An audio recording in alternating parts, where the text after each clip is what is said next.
Do we have a deal? How'd it go, sir? To get everybody out. Colleague Robbins. Come on. Everybody come on up.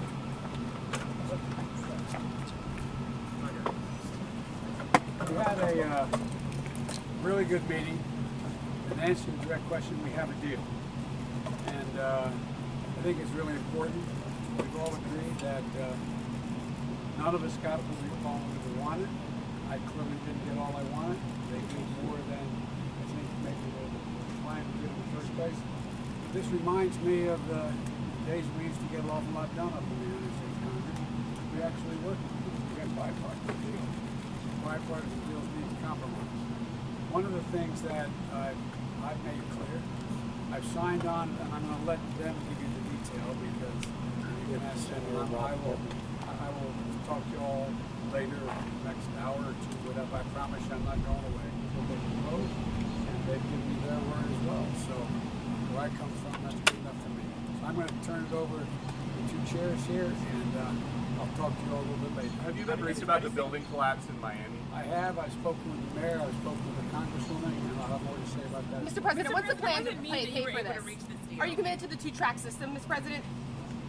Pardon me? Are you committed to a two-track system? Yeah. There is going to be a two-track system. And are you confident that you're going to have all of the Democrat support in the Senate? Okay? I'm not confident of anything except I trust them. But there will be a reconciliation bill? There will be a reconciliation bill, Mr.? Maybe Senator Pullman can tell us. I'm not going to answer that one, okay? I have a little different view on that one. Listen, I appreciate the fact that the President came out today to express what we all believe, which is we didn't get everything we wanted, but we came up with a good compromise that's going to help the American people. This is about infrastructure. Every president over the past 4 or 5 presidents has talked about doing a big infrastructure package. You may recall that President Trump proposed a $2 trillion infrastructure package. Today we are announcing a framework for an historic investment in infrastructure.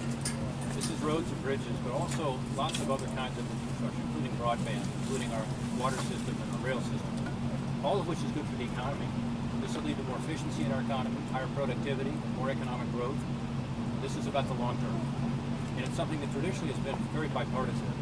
And I'm pleased to see today we're able to come together on a core infrastructure package. This is not non-infrastructure items, without new taxes, and with the commitment from Republicans and Democrats alike that we're going to get this across the finish line. So I appreciate my colleagues behind me. This is a team effort. Everybody was equally involved. Kirsten Sinema did a great job leading the effort, and I want to now ask her to say a few words. Thank you, Rob. You know, there are many who say that bipartisanship is dead in Washington, D.C. and across this country, but this historic agreement today between Republicans and Democrats in the Senate and with the President of the United States shows that when a group of people who are committed with shared values to solving the problems and challenges our country faces, we can use bipartisanship to solve these challenges. As Rob said, and as the President said, no one got everything they wanted in this package. We all gave some to get some, because what we did was put first the needs of our country. This does represent a historic investment in our country's infrastructure, and it meets the needs of folks who live from Virginia out to Arizona. It invests in green energy and climate, recognizing the changing nature of our country and our future. It invests in broadband, in our power grid, in our structures. And we are delighted to go back to the Hill and begin earning more support from both Republicans and Democrats to get this bill across the finish line. There are other members of our group who'd like to say a few words, and so I'm going to scoot over and let other folks step up, and then we'll take questions after we finish. Susan? Well, first I want to thank our two leaders, Kirsten and Rob, and every single member of this group. Everyone contributed to what is the largest infrastructure package in history. This is important. We've agreed on the price tag, the scope, and how to pay for it. It was not easy to get agreement on all three, but it was essential. It was essential to show the American people that the Senate can function, that we can work in a bipartisan way, and it sends an important message to the world as well, that America can function, can get things done, and particularly on an issue that, as Rob mentioned, we've been talking about the need for a large infrastructure package for decades. Today, we are delivering. Let me just say very quickly, I'm just proud to be part of a bipartisan group, which I know has always been there, always can be there, and always will be there if we work together like we did.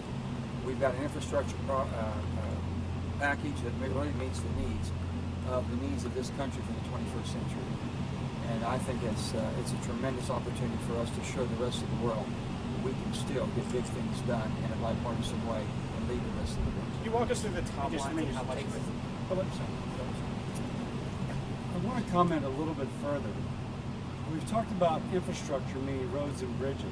I'm from Louisiana, but I think I can speak for every coastal state and every riverine state. There's been an incredible problem associated with loss of coastline or flooding in these riverine systems. There's $47 billion for resiliency. When I called the White House initially to explore this, I said, do you mean like coastal restoration? Do you mean like riverine systems which are flooding and maybe we can do something to make it more resilient? Or wildfires to try and tamp that down? And they said that's exactly what we're speaking about. So I do think as we focus upon the roads and bridges, which is so important, we need to also think about how we're making a beginning investment in the resiliency that will be essential as we address our changing environment. No one knows that better than someone from Louisiana. One thing I'll add, and in this process, we'll also be creating those jobs that help rebuild the coastline or to build the pipelines to sequester off the carbon dioxide, etc. And I think it's important to send the message. There's going to be a lot of jobs that come out of this. So thank you. Just want to add 2 quick points. One, when we announced the framework last week at $579 billion, it took a lot of work to get there and to maintain it. And I commend all of my colleagues. I mentioned to the President, and Susan and I, and a number of us, Joe and others, yesterday were at the funeral of my dear friend John Warner. And my hope is when this framework becomes law, that we do it in the spirit of John Warner. And I would hope to convince my colleagues that we actually name this legislation after him. And we all commended his ability to work with people across party lines, the fact that he always put country first, and I think my colleagues have demonstrated that again.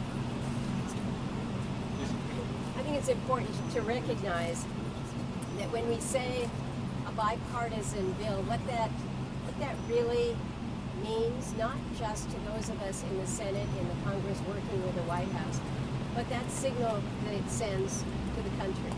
Again, that we actually can work, that we actually can perform, that we can do something, not for Republicans or for Democrats, but for Americans. When we talk about infrastructure, there's a lot of diversity here. My friend John Warner has mass transit.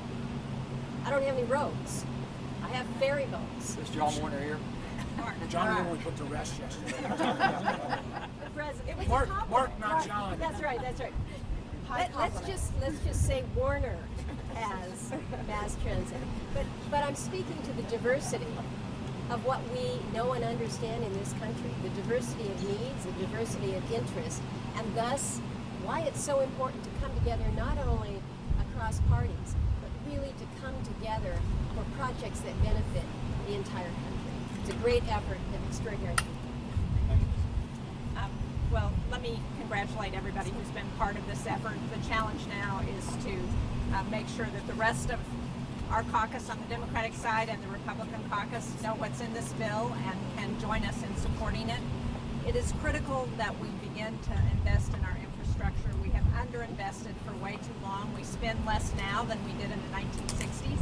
If we're going to be competitive with China, with our adversaries, then we've got to make these investments. That's what this bill does, and I'm delighted to have the President's endorsement of it today. Good job. Good job. Here's between us. Between us and lunch here. All right. I just say, look, this is a great group of people here. One of the big surprises I had coming to Washington was the sense that while everybody was fighting with each other, you know what, we get along really well. This group gets along very well. My colleagues in the Senate, we work together. And it's been years and years, people have been talking about the infrastructure needs of our country. We know that. We recognize the crumbling infrastructure. And this group came together and actually got a job done. I don't know how far it's going to get. I think it'll get all the way. We got the president behind it, this group here. But we're going to keep working together. We're not finished. We got other projects to take on. But America works, the Senate works, and we can work together. Senator Romney, Everything. Hey, Big John. Easy. We're saving the best for last. That's right. So look, you guys have been around a while. You've seen this place work and not work. This is a day where this place has worked. It's worked because people sit down and they did a tough job of compromise. And if you look at this group, it represents a broad base of states. This package really is good for the entire country, both urban America and rural America. Bill Cassidy said something that's very, very important. We're going to help businesses, we're going to help working families, but most importantly, this is going to create jobs for the future. And that's what this is really important. And then the last thing, since it's already been said, but I'm going to say it again. If we're going to compete with China, who's the pacing threat in this world, who wants to take our position over, this package is critically important. Thank you all for Senator Manchin, Senator Sinema, did you commit to supporting a second package that would be pushed through with reconciliation? Both of you commit to that. I've committed to working on a second package. And what is your top line number on that? Senator Sanders is saying up to $6 trillion. Would you support that? Well, this will come as no surprise to anyone, but I'm always committed to work with anyone to get things done. So that's where I am. Senator Sinema, you have colleagues in your party. One of them earlier today called this paltry, pathetic. It has to be combined with a second, much more robust, adequate package to be deserving of vote. Well, I do appreciate the alliteration. Biggest package ever. We are incredibly proud of this package, and we earned the support of the United States President because there's a recognition that this package meets the needs that our country faces, both from a job creation standpoint, from investing in crumbling infrastructure that has been neglected for multiple decades, and critical national security to help us prepare for the challenges we face in the global community. Why is it important to have a reconciliation bill? Why is it important to have a reconciliation bill? We're going to hand out the paper this afternoon. How are you going to pay for it? Can you tell us how you'll pay for it? We'll give you the pay-fors and we're spending on and the pay-fors this afternoon. And that's agreed upon, the pay-for? Will you support the reconciliation bill?